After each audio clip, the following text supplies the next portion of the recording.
Hey everyone, welcome to Raj economics and commerce classes. मैं हूं नीरज कुमार और आज मैं आप लोगों के बीच आ गया हूं प्रीवियस ईयर क्वेश्चंस का सॉल्यूशन को लेकर के। ठीक है, ध्यान रखिएगा, ये जो प्रीवियस ईयर क्वेश्चन का सॉल्यूशन है ये जैक बोर्ड का है 2023 का, जो पूछा गया था साइंस और कॉमर्स के स्टूडेंट के लिए। ठीक है, ये क्वेश्चन मैं इसलिए करवा रहा हूं क्योंकि इसके बेसिस पे आप आइडिया ले सकते हो कि जो 2024 का बोर्ड एग्जाम होने वाला है उसमें सवाल किस तरह के रह सकते हैं।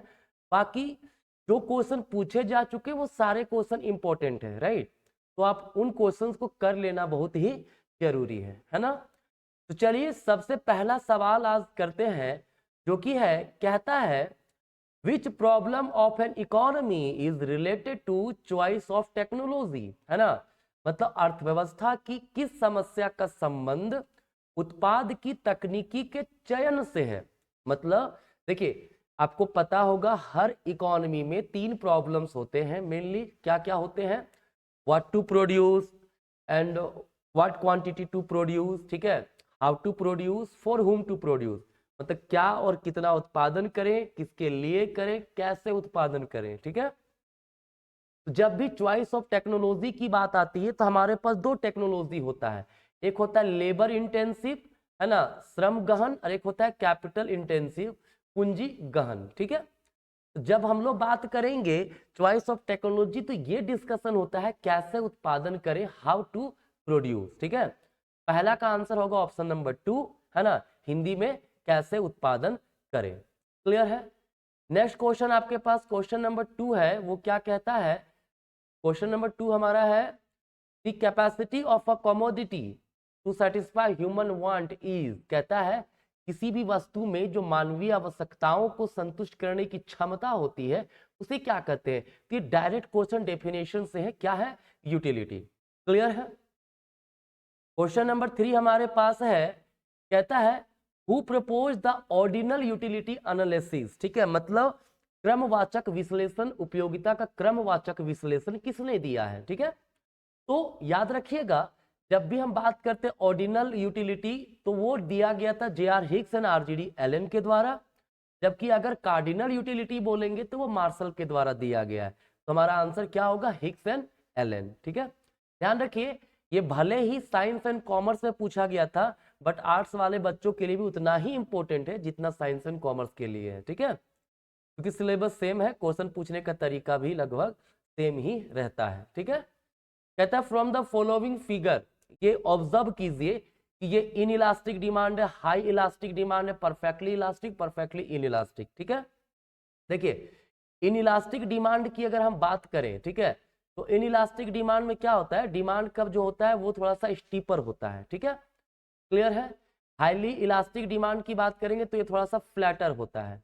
परफेक्टली इलास्टिक की बात करेंगे तो ये होता है हमारा इस प्रकार का परफेक्टली इलास्टिक, और परफेक्टली इन इलास्टिक में डिमांड कर्व ऐसा वर्टिकल होता है। तो हमारा क्वेश्चन क्या है? हॉरिजॉन्टल है, एक्स एक्सिस के समानांतर, तो ये हमारा है कौन सा? परफेक्टली इलास्टिक डिमांड, पूर्णतः लोचदार मांग। क्लियर है? चलिए, तो हमारे पास क्वेश्चन नंबर 5 है, कहता है the demand for which type of commodity decreases with the increase in income of a consumer. कहता है जब कंज्यूमर का इनकम बढ़े तो कौन से प्रोडक्ट का डिमांड घट जाता है। ठीक है, तो ये डायरेक्ट डेफिनेशन से ही ये भी सवाल है। जो इंफीरियर गुड्स होते हैं, घटिया वस्तुएं होते हैं, निम्न मतलब निम्न क्वालिटी का जो वस्तु होता है, ठीक है, इनकम बढ़ने पर उसका डिमांड घटता है। क्लियर? तो आंसर होगा हमारा इंफीरियर गुड्स। क्लियर है? चलिए, क्वेश्चन नंबर 6 कहता है long run production function is related to. देखिए लॉन्ग रन प्रोडक्शन फंक्शन जो होता है उसमें आउटपुट जो होगा ना वो लेबर और कैपिटल दोनों का फंक्शन होता है। ठीक है, मतलब दीर्घकालीन उत्पादन फलन का संबंध किससे है? तो इसमें क्या होता है? रिटर्न टू स्केल से संबंधित होता है। किससे? रिटर्न टू स्केल, मतलब पैमाने के प्रतिफल। ठीक है, लॉ ऑफ वेरिएबल प्रोपोर्शन जो है दैट इज परिवर्तनशील अनुपातों का नियम, ये अल्पकाल से रिलेटेड है। किससे है? शॉर्ट रन से रिलेटेड है। इलास्टिसिटी ऑफ डिमांड तो होगा नहीं यहाँ पे। ठीक है, ये भी हमारा आंसर नहीं, हमारा सिर्फ आंसर ऑप्शन नंबर 1 है। क्लियर है? चलिए, कहता है production function is expressed as. देखिए प्रोडक्शन फंक्शन किस रूप में एक्सप्रेस करते हैं? मैंने कहा प्रोडक्शन फंक्शन को एक्सप्रेस करते बेसिकली मान लीजिए दो फैक्टर है, लेबर और कैपिटल, एलके के रूप में रिप्रेजेंट करते हैं, ठीक है। तो ये ऑप्शन होगा नहीं, ये कहता है quantity of x is the function of demand x, ये भी नहीं, प्राइस का भी नहीं। ऑप्शन नंबर 3 होगा, जो कि यहाँ पे A B C D E ये सब उत्पादन के साधन है, फैक्टर ऑफ प्रोडक्शन है। क्लियर है? चलिए क्वेश्चन नंबर 8 की ओर बढ़ते हैं। देखो क्वेश्चन नंबर 8 थोड़ा सा क्लियर दिख नहीं रहा है। कहता है fixed cost of production is ₹60, ठीक है, मतलब स्थिर लागत जो है वो 60 रुपया है। Clear? What will be the average fixed cost of producing 10 units, ठीक है। यूनिट हमारे पास 10 दिया हुआ है, ये यूनिट है। क्लियर? और इधर 60 जो है हमारा वो क्या दिया हुआ है, वो दिया हुआ है आर्टिकल का फिक्स्ड कॉस्ट, ठीक है ना, ये हमारा क्या है, फिक्स्ड कॉस्ट, ठीक है। तो एवरेज फिक्स्ड कॉस्ट क्या होगा, तो एवरेज फिक्स्ड कॉस्ट का फॉर्मूला होता है fixed cost divided by unit, ठीक है। तो कितना 60/10 कितना आ गया 6, तो हमारा आंसर क्या होगा ऑप्शन नंबर 3 ₹6। क्लियर है? कोई दिक्कत वाली बात नहीं है ना। क्वेश्चन नंबर 9 कहता है what does the distance between two isoquant curve represent, ठीक है। कहता है ये जो उत्पाद आइसोक्वांट कर्व होता है, समुत्पाद वक्र है ना, उसके बीच की जो दूरियां होती है वो किस चीज को दिखाता है। देखिए जैसे हमारे पास ये आइसोक्वांट कर्व ये 1 है, ठीक है, 1, ठीक है, जो दिखाता 100 यूनिट्स, ठीक है। इसके ये हमारा है I2 ये है 200, ठीक है। फिर यहाँ पे है I3 ये दिखा रहा है मान लीजिए 350, ठीक है। तो ये जो IC1 IC2 IC3 के बीच के जो दूरी है वो क्या दिखा रहा है, यहाँ से यहाँ गए तो 100 बढ़ गया यूनिट, यहाँ से यहाँ गए 150 बढ़ गया, ठीक है। ये उत्पादन का स्तर दिखा रहा है ना, तो क्या होगा डिफरेंस इन प्रोडक्शन लेवल, ठीक है। उत्पादन स्तर में क्या मतलब अंतर है उत्पादन में, उस चीज को ये दिखाता है। तो उत्पादन स्तर में परिवर्तन कितना हो रहा है उसको दिखाता है। क्लियर है? चलिए क्वेश्चन नंबर 10 है, कहता है विच of the following is correct, इसमें से कौन सा करेक्ट है। कहता है टीबीसी बराबर टीसी माइनस टीएफसी। देखिए याद रखिएगा टीसी का फॉर्मूला होता है टीबीसी प्लस टीएफसी, ठीक है। क्लियर? तो यहां से टीबीसी बराबर लिख सकते हैं ना टीसी माइनस टीएफसी, तो ऑप्शन पहला ही सही है। दूसरा टीसी और टीएफसी माइनस टीबीसी नहीं, प्लस होना चाहिए था बीच में, टीएफसी और टीबीसी प्लस टीसी नहीं, ये भी गलत है, इनटू भी नहीं होगा, गलत, पहला ऑप्शन हमारा सही है, ठीक है। चलिए क्वेश्चन नंबर 11 कहता है which cost does not change with the change in output, वह कौन सा लागत होता है जो उत्पाद में परिवर्तन के साथ परिवर्तित नहीं होता है। तो फिक्स्ड कॉस्ट जो फिक्स्ड कॉस्ट है नाम से ही क्लियर है, स्थिर लागत, ठीक है, वो स्थिर होता है ना। जब उत्पादन स्तर में परिवर्तन होगा तब भी स्थिर लागत में कोई परिवर्तन नहीं होता है। क्लियर? चलिए 12 the shape of average cost curve is, जो हमारा एसी कर्व होता है वो हमारा इस प्रकार का होता है, ठीक है, ये एसी कर्व है, राइट। किस प्रकार का, यू शेप का है, तो यू आकार की होगा, ठीक है, पहला आंसर हमारा सही हो गया यहाँ पे, ठीक है। चलिए क्वेश्चन नंबर 13 है, कहता है in which market A R बराबर एम आर, किस बाजार में ए आर बराबर एम आर होता है, ठीक है। तो इसका आंसर परफेक्ट कॉम्पिटिशन होगा, ठीक है। देखिए परफेक्ट कॉम्पिटिशन में ये हमारा होता है ए आर, इसी को हम लोग एम आर भी कहते हैं, ठीक है। क्लियर है? उसी हिसाब से अगर हम बात करें मोनोपोली का, तो मोनोपोली में ये ए आर के एम आर होता है, ठीक है, मतलब इम्परफेक्ट कॉम्पिटिशन अपूर्ण प्रतियोगिता जो है उसमें ए आर ज्यादा होता है एम आर से, A R is greater than M R, right. यहाँ पे ग्रेटर है, ज्यादा है, बट यहाँ पे बराबर होगा, कहाँ होता है ये परफेक्ट कॉम्पिटिशन में, पूर्ण प्रतियोगिता का बाजार में, ठीक है। तो पहला हमारा आंसर यहाँ पे होगा, ठीक है। चलिए नेक्स्ट क्वेश्चन नंबर 14 है, कहता है in which of the following market differentiated goods are produced, ठीक है, किस बाजार में है ना विभेदीकृत वस्तुओं का उत्पादन होता है, मतलब वस्तुओं में एक समान वस्तु नहीं रहेगा, कुछ अंतर रहता है, ठीक है। कहाँ पे होता है, परफेक्ट कॉम्पिटिशन में नहीं, यहाँ पे सब वस्तुएं एक समान होती है, समरूप वस्तुएं होती है। मोनोपोलिस्टिक कंपटीशन बिल्कुल, क्योंकि इसमें मोनोपोली और कंपटीशन दोनों का गुण होता है, तो ये डिफरेंशिएटेड प्रोडक्ट बनाता है। मोनोपोली में एक ही मोनोपोली है, कोई क्लोज सब्स्टिट्यूट होता ही नहीं है, तो वहां पे विभेदीकृत वस्तु की बात ही नहीं होती है ना। ऑल ऑफ द अबव तो नहीं होगा, आंसर हमारा 2 होगा, ऑप्शन नंबर मोनोपोलिस्टिक कॉम्पिटिशन, एकाधिकारी प्रतियोगिता, ठीक है। चलिए कहता है the basic condition of forms equilibrium, form equilibrium का बेसिक कंडीशन, समान कंडीशन क्या होता है। देखिए जो फर्म का संतुलन की बात जब होती है, ठीक है, इसे परफेक्ट कंपटीशन का एग्जांपल ले लेते हैं, तो ये AR बराबर MR है ना, ये हमारा मार्जिनल कॉस्ट कर्व है। तो जहां पर MR इक्वल MC रहेगा, क्या होगा, MR इक्वल MC, ठीक है, वो संतुलन का स्तर को दिखाता है, तो हमारा क्या होगा, ऑप्शन नंबर 4। मतलब एक फर्म संतुलन के स्तर पे कब पहुंचेगा, जब MR इक्वल टू MC होगा। क्लियर है। नेक्स्ट है supply creates it's on demand. 16 number, supply creates it's on demand, मतलब पूर्ति अपने मांग का सृजन स्वयं करती है। ये स्टेटमेंट है प्रोफेसर JB से का। JB से ने अपना एक बाजार नियम दिया था, जिसमें कहा था अर्थव्यवस्था में हमेशा पूर्ण रोजगार होता है, पूर्ण प्रतियोगिता होता है, सरकार किसी प्रकार से कोई हस्तक्षेप नहीं करती है, ठीक है। यहाँ पर जब भी किसी वस्तु का पूर्ति होता है तो वह अपने मांग को खुद ही सृजित कर लेती है, मतलब सप्लाई खुद डिमांड को क्रिएट कर लेती है, ठीक है। चलिए next, what is the effect of lump sum tax on supply of the goods. मतलब जब एकमुश्त कर लगाया जाता है वस्तु के पूर्ति पे, ठीक है, तो सप्लाई क्या होगा, घटेगा, बढ़ेगा, कुछ नहीं होगा, क्या है, ठीक है। देखिए जब टैक्स लगता है ना, तो प्रोड्यूसर के लिए है ना क्या होता है, उत्पादन की लागत बढ़ जाती है, और जब उत्पादन की लागत बढ़ेगी तो उसका सप्लाई घट जाता है। तो आंसर होगा सप्लाई डिमिनिशेस, दैट इज पूर्ति कम हो जाती है, ठीक है। चलिए नेक्स्ट है market price is defined as, है ना, मतलब बाजार मूल्य को परिभाषित, मतलब क्या होता है, बाजार मूल्य को परिभाषित किया जाता है किस तरीके से, शॉर्ट रन मार्केट से, लॉन्ग रन मार्केट से, वेरी लॉन्ग, या ऑल ऑफ दी अबव। देखिए मार्केट प्राइस जो होता है ना, वो अल्पकालीन बाजार से, मतलब इसको हम लोग संबंधित बनाते हैं। कहता है मार्केट, ये जो हमारा मार्केट सप्लाई है, बाय द वे ये क्वेश्चन थोड़ा सा झोल झाल है इसमें, है ना, क्या है, देखिए मार्केट सप्लाई कर्व जो होता है, ठीक है, वो क्या होता है कि हमारा मार्केट सप्लाई कर्व है, तो इस पर जो भी कीमत रहेगा, ठीक है, उसको क्या बोलते हैं, मार्केट प्राइस बोलते हैं, ठीक है। बट ये बहुत अच्छा क्वेश्चन बनता नहीं है, इस तरह क्वेश्चन आएगा नहीं, ठीक है। तो यहाँ पे क्वेश्चन के अकॉर्डिंगली मैंने बता दिया, short run price, short run market को बोलते हैं मार्केट प्राइस, ठीक है। नेक्स्ट है, कह रहा है if there is excess demand, excess of demand, कहता है डिमांड बहुत ज्यादा हो, देन प्राइस टेंड टू, तो प्राइस क्या होगा, देखिए समझिएगा, ये डिमांड कब, ये सप्लाई कब, ये हुआ हमारा इक्विलिब्रियम प्राइस, ठीक है, ये इक्विलिब्रियम क्वांटिटी।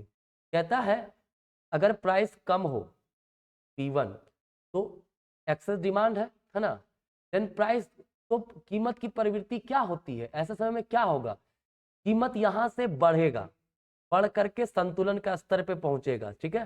देखिए यहाँ पे डिमांड ज्यादा है ना, सप्लाई की अपेक्षा डिमांड इतना है, सप्लाई सिर्फ इतना है, ठीक है।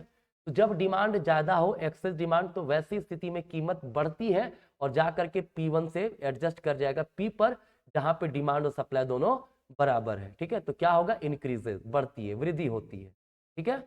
चलिए नेक्स्ट है क्वेश्चन नंबर 20, कहता है price of a good is determined at a point where, मतलब कीमत उस बिंदु पर निर्धारित होती है जहां पर, अभी मैंने बोला ना, जहां डिमांड सप्लाई बराबर होगा, ठीक है। तो डिमांड सप्लाई जहां बराबर होता है, मतलब demand of the commodity and supply of the commodity are equal, option number 3 हमारा करेक्ट आंसर है। क्लियर है। चलिए कहता है who is the writer of the book the general theory of employment interest and money, कहता है the general theory of employment interest and money किसने लिखा है, तो प्रोफेसर केन्स ने लिखा है, ठीक है। ये यहाँ पे ये मैंने डाउनलोड किया है PDF, कहीं पे पता नहीं ये क्यों टिक किया हुआ है सब क्वेश्चन में, ठीक है। आंसर हमारा जेम केन्स होगा। ये बुक जो है 1936 में पब्लिश हुआ था, ठीक है। एडम स्मिथ का बुक था an inquiry into the nature and causes of wealth of nations, ठीक है। वैसे ही मार्शल का बुक का नाम था प्रिंसिपल ऑफ इकोनॉमिक्स, ठीक है। कहता है next question, what is the relationship between GNP and NNP। देखिए GNP जो है, GNP का मतलब ग्रॉस नेशनल प्रोडक्ट, और NNP का मतलब होता है नेट नेशनल प्रोडक्ट। दोनों में क्या डिफरेंस है, G और N का, G का मतलब ग्रॉस, N का मतलब नेट।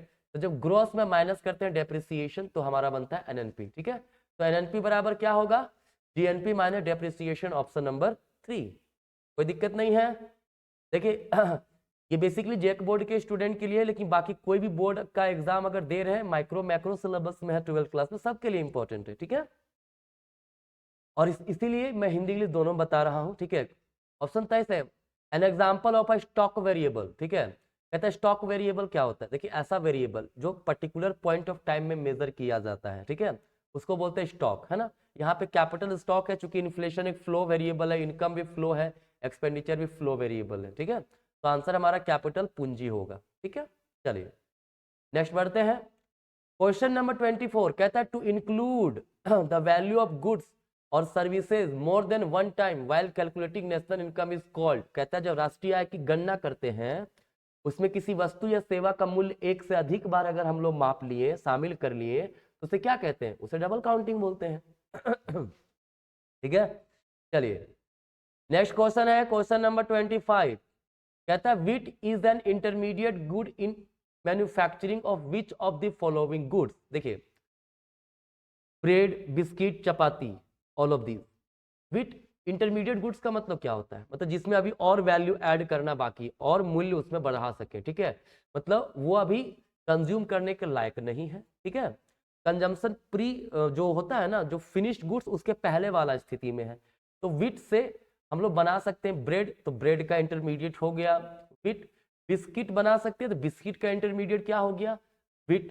चपाती बना सकते हैं किससे, विट से, तो चपाती का इंटरमीडिएट क्या हो गया, विट, है ना। तो ऑल ऑफ दीज होगा हमारा आंसर, ठीक है, कोई दिक्कत नहीं। चलिए कहता है द फंक्शन ऑफ मनीज, मनी का फंक्शन क्या है, मीडियम ऑफ एक्सचेंज, विनिमय का साधन, बिल्कुल है। स्टोर ऑफ वैल्यू, मूल्य का संचयन, बिल्कुल है। मेजर ऑफ वैल्यू, मूल्य का माप, बिल्कुल है, ठीक है। तो हमारा आंसर इनमें से सभी, that is all of these होगा। मीडियम ऑफ एक्सचेंज होता है ना, आपको पेन खरीदना, आपने पैसा दिया, आपको वो गुड्स मिल जाता है, ठीक है। आपके पास पैसा है, आप चाहते हो स्टोर करना, बैंक में आपने डिपॉजिट कर दिया, आप पैसे के बेसिस पर ही डिसाइड करते हैं कौन सस्ता कौन महंगा, मतलब मूल्य का मापक भी है, ठीक है। तो ऑल ऑफ दीज हमारा यहाँ पे आंसर होगा, ठीक है। नेक्स्ट कहता है who said money is what money does. Money वही है जो मनी करता है, वो क्या है, होटल विदर्स, ठीक है। इन्होंने कहा था money is what money does, मतलब मुद्रा वह है जो मुद्रा का कार्य करे। मुद्रा का कार्य क्या होता है, मीडियम ऑफ एक्सचेंज, ठीक है।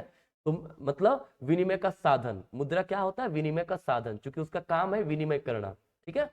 चलिए नेक्स्ट क्वेश्चन हमारा है 28 नंबर। कहता है the central bank of India is, है ना। देखिए यहाँ पे बच्चे बहुत कंफ्यूज होते हैं। कहता है यहाँ सवाल क्या है, central bank of India, the central bank of India, ये क्या है हमारा, कौन है हमारा इंडिया का सेंट्रल बैंक कौन है, रिजर्व बैंक ऑफ इंडिया है, ठीक है। सेंट्रल बैंक मतलब यहाँ पे केंद्रीय बैंक पूछ रहा है, भारत का एक केंद्रीय बैंक है, कौन, रिजर्व बैंक ऑफ इंडिया, ठीक है। अगर सवाल रहता ऐसा कि सेंट्रल बैंक ऑफ इंडिया क्या है, ऐसा ये ऑप्शन में रहता, ठीक है, तो हम लोग इसको बोलते हैं कॉमर्शियल बैंक, व्यावसायिक बैंक, ठीक है। अगर सवाल है सेंट्रल बैंक ऑफ इंडिया कौन है इंडिया का, तो भारतीय रिजर्व बैंक, ठीक है। ये भारत का रिजर्व बैंक है, याद रखिएगा आप लोग थोड़ा सा, ठीक है। चलिए क्वेश्चन नंबर 29 कहता है main function of central bank क्या है, सेंट्रल बैंक का क्या काम है, केंद्रीय बैंक का काम क्या है, the banker agent of central government, केंद्रीय सरकार का बैंकर एजेंट, बिल्कुल सही है। बैंक ऑफ बैंक्स, बैंकों का बैंक, बिल्कुल सही है। इश्यू ऑफ करेंसी, बिल्कुल, ऑल ऑफ दीज होगा आंसर हमारा, ठीक है ना, कोई दिक्कत नहीं हमारे पास। चलिए क्वेश्चन नंबर 30 ये कहता है the autonomous consumption in consumption function, C बराबर ये हमारा जो है ऑप्शन, ठीक है, ये कंजम्पशन फंक्शन है। यहाँ पे ए का मतलब ऑटोनोमस कंजम्पशन होता है, बी का मतलब एमपीसी होता है, वाई का मतलब इनकम, सी का मतलब कंजम्पशन। तो ऑटोनोमस कंजम्पशन पूछा है तो ये हमारा आंसर होगा, ठीक है। चलिए आगे बढ़ते हैं। क्वेश्चन नंबर 31 कहता है recession is the state when in the economy, मतलब रिसेशन कौन सी स्थिति है। देखिए अगर आप ट्रेड साइकिल की बात करें तो ये होता है ना, ये एक फ्लो चलते रहता है, ठीक है, ऊपर की ओर जा रहा है, इसका मतलब प्रोस्पेरिटी, नीचे आ रहा रिसेशन, सबसे नीचे डिप्रेशन, फिर बढ़ रहा रिकवरी, क्लियर। कहता है रिसेशन में क्या होता है, रिसेशन जब होता है ना तो प्राइस लेवल घटता है, डिमांड घटता है, इंप्लॉयमेंट घटता है, ठीक है। तो हमारा इसके अकॉर्डिंगली कौन सा आंसर है यहाँ पे, ऑप्शन नंबर 4, रोजगार तथा उत्पादन स्तर गिरता है ना, that is employment and production level falls, right. चलिए क्वेश्चन नंबर 32 है, कहता है if the value of MPS in the economy 0.2 then what will the value of multiplier. देखिए मल्टीप्लायर के का वैल्यू होता है 1/MPS, ठीक है। तो एमपीएस कितना है 0.2, तो 0.2 कितना आएगा 10/2 मतलब 5। आंसर हो गया हमारा ऑप्शन नंबर 2। ठीक है, क्लियर है। चलिए तीसरा, इन्वेस्टर मल्टीप्लायर इज, देखिए के का मतलब क्या होता है, अभी ऊपर वाला ये आता है तो ऊपर वाला क्वेश्चन ऐसे ही बन जाएगा एमपीएस, ठीक है। और के का एक और फॉर्मूला 1/1 माइनस एमपीसी। क्यों? क्योंकि एमपीएस प्लस एमपीसी इक्वल्स 1 होता है, तो ऑब्वियस सी बात है एमपीएस बराबर क्या होगा 1 माइनस एमपीसी होगा। ठीक है, दोनों ही फॉर्मूला हमारा सही है। ठीक है, यहाँ पे ऑप्शन है बोथ 1 एंड 2, दोनों 1 और 2 दोनों सही है। क्लियर। चलिए 34 है, कहता है which is the determining factor of investment, मतलब विनियोग के निर्धारक घटक कौन से हैं। ठीक है, तो विनियोग को निर्धारित करने वाला घटक होता है मार्जिनल इफिशियंसी ऑफ कैपिटल, मतलब पूंजी की सीमांत दक्षता, और रेट ऑफ इंटरेस्ट आरओआई दोनों। ठीक है, तो आंसर होगा option number 3 both 1 and 2। Clear है। चलिए कहता 35, कहता विच of the following is an example of indirect tax, sale tax बिल्कुल इनडायरेक्ट टैक्स है, एक्साइज ड्यूटी बिल्कुल इनडायरेक्ट टैक्स है, बोथ हमारा आंसर होगा। ठीक है, 1 एंड 2 बोथ।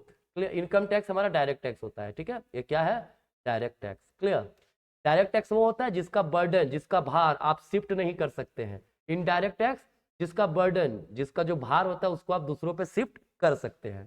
क्लियर। चलिए 36 नंबर क्वेश्चन है, what is difference between revenue expenditure and revenue receipts. अगर हम लोग दोनों के बीच का डिफरेंस निकालें तो वो क्या होगा, रेवेन्यू डेफिसिट बोलाएगा। Revenue expenditure minus revenue receipts equals होता क्या है, रेवेन्यू डेफिसिट। ठीक है, याद रखिएगा, राजस्व व्यय माइनस राजस्व प्राप्तियों का मतलब होता है राजस्व घाटा।